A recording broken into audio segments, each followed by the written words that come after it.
The open മൈക്കിലേക്ക് നിങ്ങൾക്ക് സ്വാഗതം. ഇന്ന് നമ്മൾ ഒരു വളരെ പ്രധാനപ്പെട്ട വിഷയമാണ് സംസാരിക്കുന്നത്. നമ്മുടെയൊക്കെ വീടുകളുമായി അല്ലെങ്കിൽ തൊട്ടടുത്ത അയൽപ്പക്കങ്ങളുമായി വളരെ അടുത്ത് നിൽക്കുന്ന ഒന്നാണിത്. അതെ, നമ്മുടെ നാട്ടിൻപുറങ്ങളിലൂടെയോ നഗരങ്ങളിലൂടെയോ യാത്ര ചെയ്യുമ്പോൾ നമ്മൾ കാണുന്ന ഒരു സ്ഥിരം കാഴ്ചയുണ്ട്. ശരിയാ, വളരെ മനോഹരമായി പണിത വലിയ വീടുകൾ. പക്ഷേ ആ വീടുകളുടെ പൂമുഖത്ത് ഒന്നോ രണ്ടോ പ്രായമായ ആളുകൾ മാത്രം വളരെ നിശബ്ദരായിരിക്കുന്നത് കാണാം. നമ്മുടെ കേരളത്തിന്റെ മാറിക്കൊണ്ടിരിക്കുന്ന ഒരു സാമൂഹിക യാഥാർത്ഥ്യമാണിത്. തീർച്ചയായും. ആ നിശബ്ദതയ്ക്ക് പിന്നിൽ വലിയൊരു കഥയുണ്ട്. അതാണ് നമ്മളിന്ന് പരിശോധിക്കുന്നത്. ജോർജ് കൊമ്മറ്റം ഗ്ലോബൽ സിസ്റ്റേഴ്സ് റിപ്പോർട്ടിൽ എഴുതിയ abode of hope, curing elder loneliness in Kerala എന്ന വളരെ ശ്രദ്ധേയമായൊരു ലേഖനമാണ്. അതായത് ഇന്നത്തെ നമ്മുടെ ഈ വിശദമായ അന്വേഷണത്തിന് അടിസ്ഥാനം. ഈ പേര് സൂചിപ്പിക്കുന്നത് പോലെ തന്നെ ഇതൊരു പ്രത്യാശയുടെ കഥയാണ്. അതെ, വിദേശത്തേക്കും മറ്റ് സംസ്ഥാനങ്ങളിലേക്കുമുള്ള യുവാക്കളുടെ കുടിയേറ്റം കേരളത്തിലെ മാതാപിതാക്കളെ എങ്ങനെ ഒറ്റപ്പെടുത്തുന്നുവെന്നും കോഴിക്കോട് ജില്ലയിലെ കല്ലാനോട് എന്ന ഗ്രാമത്തിലുള്ള ഒരു ചെറിയ പകൽ വീട് ഇതിനൊരു അത്ഭുതകരമായ പരിഹാരമാകുന്നതെങ്ങനെയെന്നുമാണ് നമ്മളിന്ന് കാണാൻ പോകുന്നത്. ഞാൻ നിങ്ങളോടൊരു കാര്യം ചോദിക്കട്ടെ. വാർദ്ധക്യത്തിലെ ഏകാന്തതയ്ക്ക് ഏറ്റവും വലിയ മരുന്ന് ഒരുപക്ഷേ ഒരു ക്യാരംസ് ബോർഡോ അല്ലെങ്കിൽ ഒരുമിച്ചിരുന്നുള്ള കുറച്ച് പൊട്ടിച്ചിരികളോ ആണെന്ന് നിങ്ങൾ എപ്പോഴെങ്കിലും ചിന്തിച്ചിട്ടുണ്ടോ? നമ്മൾ എപ്പോഴും വാർദ്ധക്യമെന്ന് കേൾക്കുമ്പോൾ തന്നെ പെട്ടെന്ന് ചിന്തിക്കുന്നത് ആശുപത്രികളെക്കുറിച്ചും മരുന്നുകളെക്കുറിച്ചുമൊക്കെയാണല്ലോ. ശാരീരികമായ അസ്വസ്ഥതകൾ. അതെ.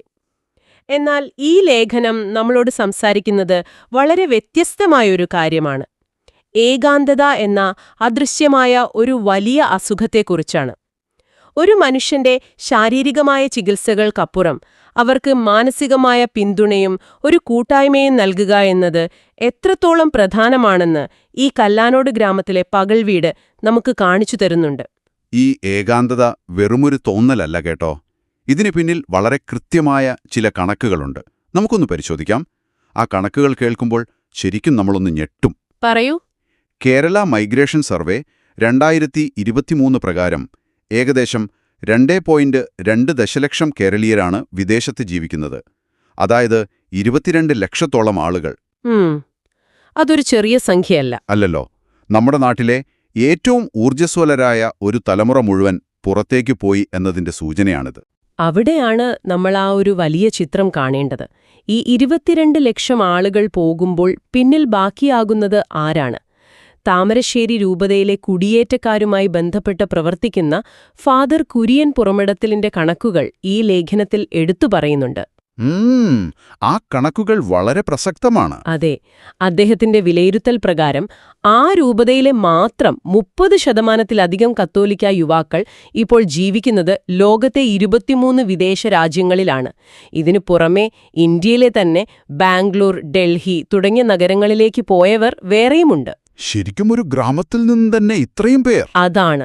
ഈ കണക്കുകൾ ഒരു രൂപതയുടേത് മാത്രമാണെങ്കിലും കേരളത്തിലെ ഏതാണ്ട് എല്ലാ ഭാഗത്തും അവസ്ഥ ഇതുതന്നെയാണ്. കുട്ടികൾ അവരുടെ ഭാവി തേടി വിദേശത്തേക്ക് പോകുമ്പോൾ വളരെ വലിയൊരു ശൂന്യതയാണ് ഈ വീടുകളിൽ ബാക്കിയാകുന്നത്. നമ്മൾ പണ്ടൊക്കെ കണ്ടിരുന്ന ആ വലിയ കൂട്ടുകുടുംബ വ്യവസ്ഥിതിയിൽ നിന്ന് മാറി ഇപ്പോൾ പ്രായമായവർ മാത്രം താമസിക്കുന്ന വീടുകളായി കേരളം മാറിക്കൊണ്ടിരിക്കുകയാണല്ലേ? അതെ, തികച്ചും മാറിക്കഴിഞ്ഞു. സങ്കല്പ ഫൗണ്ടേഷൻ നടത്തിയൊരു പഠനം ഇതിൽ പറയുന്നുണ്ട്.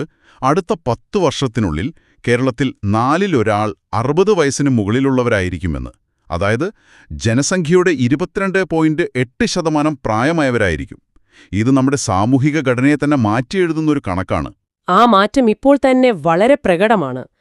കല്ലാനോട് ഇടവകയിലെ നിലവിലെ വികാരിയായ ഫാദർ ജിനോ ചുണ്ടയിലിന്റെ വാക്കുകൾ ഇതിന്റെ വ്യാപ്തി എത്രത്തോളം ഉണ്ടെന്ന് നമുക്ക് മനസ്സിലാക്കി തരുന്നുണ്ട്.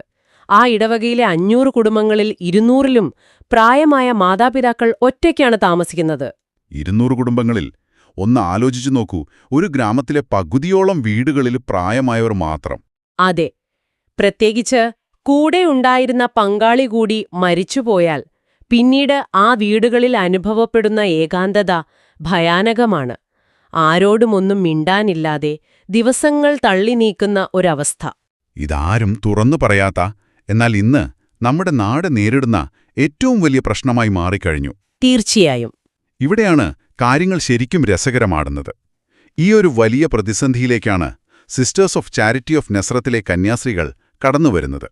പക്ഷെ അവരാദ്യം അവിടെ വന്നത് ഇതൊന്നും ഉദ്ദേശിച്ചിട്ടായിരുന്നില്ല എന്നതാണ് ഇതിലെ ഏറ്റവും ശ്രദ്ധേയമായ കാര്യം. അതെ, അവരുടെ ലക്ഷ്യം മറ്റൊന്നായിരുന്നു.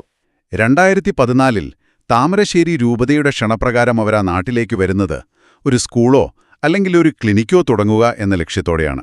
സത്യത്തിൽ അവർ വീടുകൾ സന്ദർശിച്ചപ്പോഴാണ് യഥാർത്ഥ പ്രശ്നം എന്താണെന്ന് തിരിച്ചറിയുന്നത്. അവരവിടെ സ്കൂളുകൾ നിർമ്മിക്കാൻ പ്ലാൻ ചെയ്യുമ്പോഴാണ് മനസ്സിലാവുന്നത് അവിടെ സ്കൂളിൽ പോകാൻ കുട്ടികളില്ല, മറിച്ച് പരിചരണം ആവശ്യമുള്ള പ്രായമായവരാണ് കൂടുതലുമെന്ന്. അതാണ് യാഥാർത്ഥ്യം. ഈ പകൽ വീടിന്റെ തുടക്കക്കാരിൽ ഒരാളായ 79 വയസ്സുള്ള സിസ്റ്റർ ഷീല പാലാമൂട്ടിലിന്റെ വാക്കുകൾ ആ സാഹചര്യത്തെ വളരെ കൃത്യമായി വരച്ചുകാട്ടുന്നുണ്ട്. ഗ്ലോബൽ സിസ്റ്റേഴ്സ് റിപ്പോർട്ടിനോട് അവർ പറഞ്ഞത് വീടുകളിൽ പോയപ്പോൾ അവർ കണ്ടത് സ്വന്തം രോഗങ്ങളും സങ്കടങ്ങളുമെല്ലാം ഒറ്റയ്ക്ക് കൈകാര്യം ചെയ്യുന്ന മാതാപിതാക്കളെയാണെന്നാണ്. അവർക്ക് സംസാരിക്കാൻ പോലും ആരുമില്ലായിരുന്നു എന്ന്. അതായത് ഒരു സ്കൂളോ ക്ലിനിക്കോ അല്ല, മറിച്ച് ഇവർക്ക് പരസ്പരം ഒത്തുചേരാൻ ഒരിടമാണ് വേണ്ടത് എന്ന് സിസ്റ്റർമാർക്ക് മനസ്സിലായി. അങ്ങനെ 2018 ഇടവക ഹാളിൽ പ്രായമായവർക്കായി തുടങ്ങിയ പ്രതിമാസ ഒത്തുചേരലുകളിൽ നിന്നാണ് ഈ പകൽ വീടിന്റെ തുടക്കം. ചെറിയൊരു തുടക്കം. അതെ, ആളുകളുടെ എണ്ണം കൂടി വന്നപ്പോൾ ഇതൊരു വലിയ ആവശ്യമാണെന്ന് തിരിച്ചറിഞ്ഞുകൊണ്ട് 2023 ഏപ്രിലിൽ കന്യാസ്ത്രീ മഠത്തിന്റെ ഒരു ഭാഗം തന്നെ ആശാനിലയം പകൽ വീടാക്കി അവർ മാറ്റുകയായിരുന്നു. ഇവിടെ ഞാൻ ഏറ്റവും ശ്രദ്ധിച്ച ഒരു കാര്യം ഈ പകൽ വീടിന്റെ സേവനങ്ങൾ തികച്ചും സൗജന്യമാണെന്നതാണ്. ആ ഒരു തീരുമാനം വളരെ നിർണായകമായിരുന്നു. നിലവിലെ ഡയറക്ടറായ സിസ്റ്റർ ആനീസ് വട്ടുകുളത്തിന്റെ നിലപാട് അവിടെ വളരെ വ്യക്തമാണ്. ഈ സ്ഥലം ഏകാന്തത അനുഭവിക്കുന്ന ആർക്കും വരാനുള്ളതാണ്. അവിടെ വരുന്നവരിൽ മിക്കവരും ചെറിയ പെൻഷൻ വാങ്ങുന്നവരോ അല്ലെങ്കിൽ വിദേശത്തുള്ള മക്കളെ ആശ്രയിക്കുന്നവരോ ആണ്. അതെ, സാമ്പത്തികമായി ഒരുപാട് ബുദ്ധിമുട്ടുകളുണ്ടാകും. ഇവിടെ വന്ന് കുറച്ചുനേരം സന്തോഷമായി ഇരിക്കാൻ വേണ്ടി സ്വന്തം മക്കളോട് പണം ചോദിക്കേണ്ടി വരുന്നത് ആ പ്രായമായവർക്ക് വലിയൊരു ബുദ്ധിമുട്ടാകും. അതുകൊണ്ട് പണം ഒരിക്കലും അവർക്കൊരു തടസ്സമാകരുത് എന്ന നിർബന്ധം ആ സിസ്റ്റർമാർക്കുണ്ടായിരുന്നു. അത് വളരെ വലിയൊരു തീരുമാനമാണ്. അതെ, സിസ്റ്റർമാരായ നിഷ ചെമ്മനം, ഗ്രേസി തൊമ്പ്രക്കുടി, ആൻ ഫിലിപ്പ് എന്നിവർ ചേർന്നാണ് 70 വയസ്സിനു മുകളിലുള്ള 18ഓളം പ്രായമായവരെ ഇപ്പോൾ അവിടെ വളരെ സ്നേഹത്തോടെ പരിചരിക്കുന്നത്. ഇതൊരു വലിയ കെട്ടിടമോ സംവിധാനമോ ഒന്നുമല്ല, പക്ഷേ ഈ ചെറിയ ആശയത്തിന്റെ മാനുഷികമായ ഇടപെടൽ വളരെ വലുതാണ്. അവിടെ ദിവസവും നടക്കുന്ന കാര്യങ്ങൾ വായിക്കുമ്പോൾ തന്നെ നമ്മുടെ ഉള്ളിലൊരു വലിയ സന്തോഷം വരും.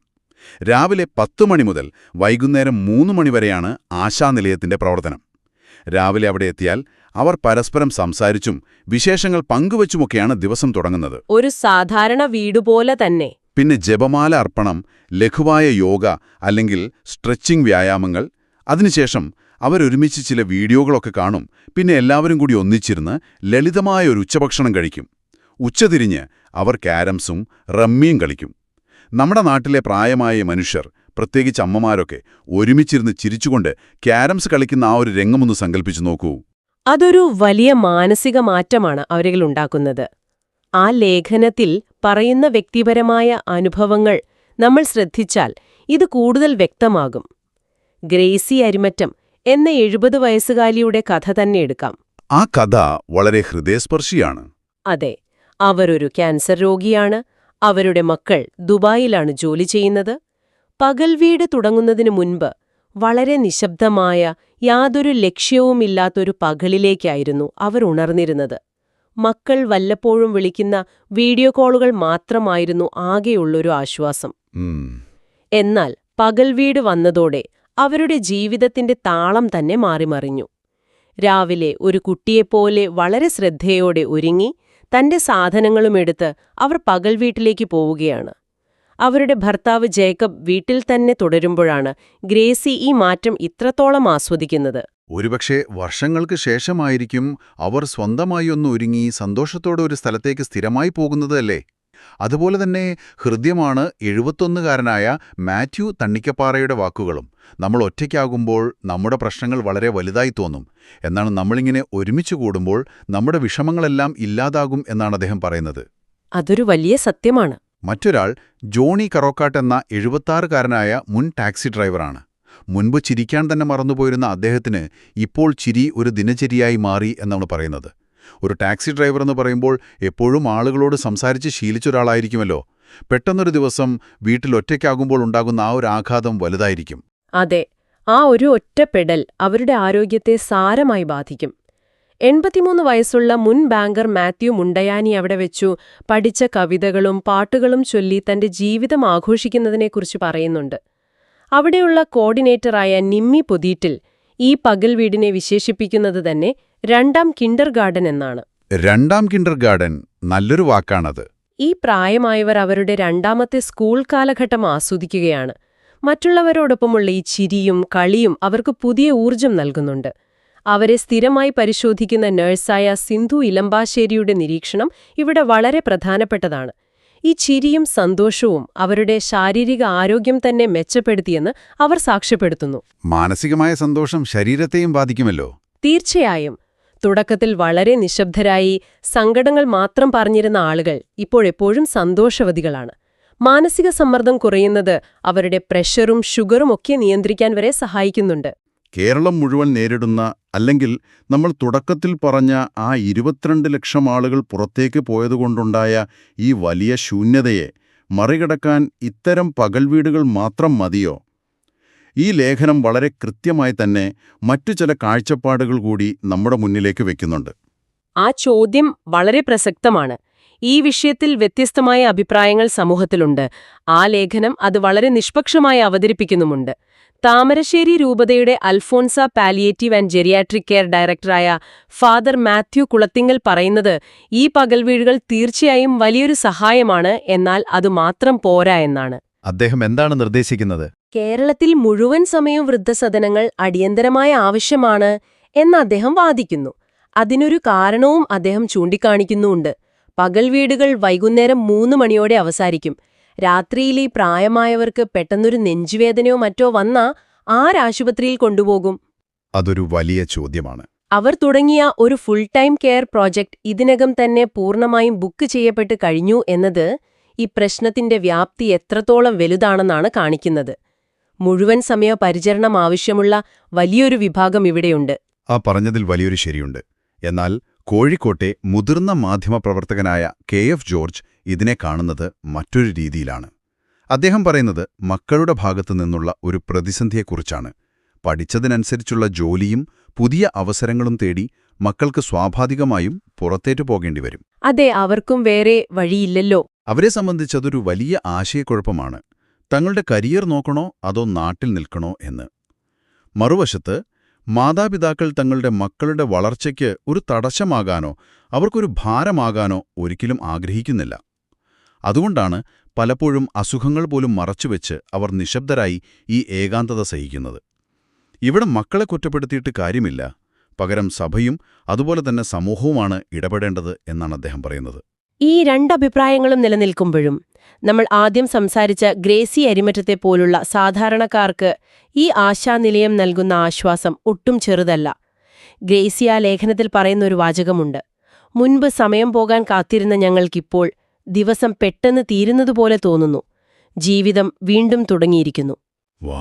ഇതൊരുപക്ഷെ അവിടെ വരുന്ന ആ 18 പേരുടെയും മാത്രമല്ല, കൂട്ടായ്മകൾ ലഭിക്കുന്ന ഏതൊരു പ്രായമായ ആളുടെയും മനസ്സിലുള്ള കാര്യമായിരിക്കും. സത്യത്തിൽ ആ വാക്കുകൾ കേൾക്കുമ്പോൾ തന്നെ നമുക്കൊരു സമാധാനമാണ്. ജീവിതം വീണ്ടും തുടങ്ങിയിരിക്കുന്നു എന്നത് എത്ര മനോഹരമായൊരു ചിന്തയാണ്. അപ്പോൾ നമ്മളിന്ന് ചർച്ച ചെയ്ത കാര്യങ്ങൾ ഒന്ന് ചുരുക്കി പറയാം.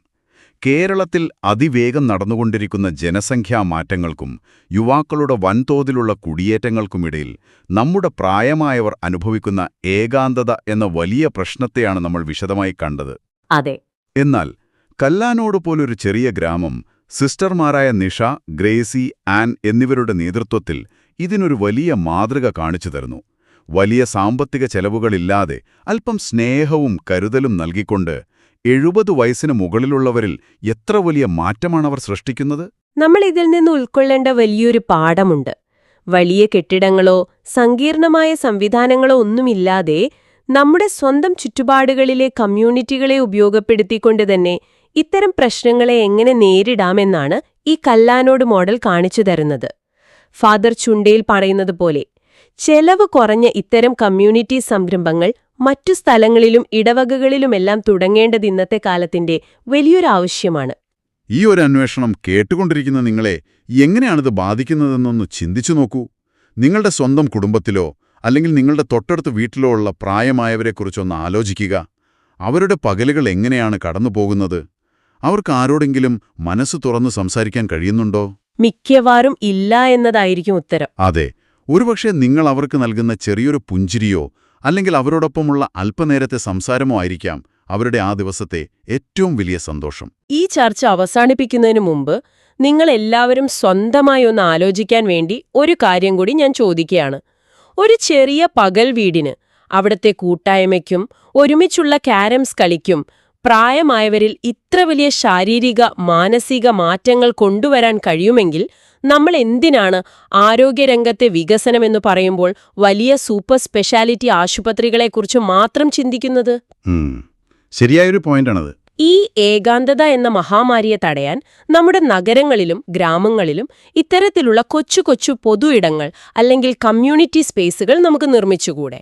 ഒരുപക്ഷെ നമ്മുടെ ഭാവി സമൂഹത്തിന്റെ യഥാർത്ഥ ആരോഗ്യം ഇരിക്കുന്നത് അത്തരം വലിയ കോൺക്രീറ്റ് ആശുപത്രികളിലല്ല, മറിച്ച് പരസ്പരം സംസാരിക്കാനും ചിരിക്കാനും കഴിയുന്ന ഇത്തരം ഇടങ്ങളിലാണെങ്കിലോ? ഒന്ന് ഗൗരവമായി ചിന്തിക്കേണ്ട വിഷയമാണിത്. വളരെ കൃത്യമായൊരു ചോദ്യമാണത്. നമ്മുടെ സമൂഹത്തിന്റെ ഭാവിയെക്കുറിച്ച് നാം എല്ലാവരും ഒരു നിമിഷം ആലോചിക്കേണ്ട കാര്യം. ഈ വിഷയത്തെക്കുറിച്ച് കൂടുതൽ വായിക്കാനും സ്വന്തമായി അന്വേഷിക്കാനും ഈ സംസാരം നിങ്ങളെ പ്രേരിപ്പിക്കുമെന്ന് ഞങ്ങൾ കരുതുന്നു. നിങ്ങളുടെ സമയത്തിന് വലിയൊരു നന്ദി. വീണ്ടും കാണാം.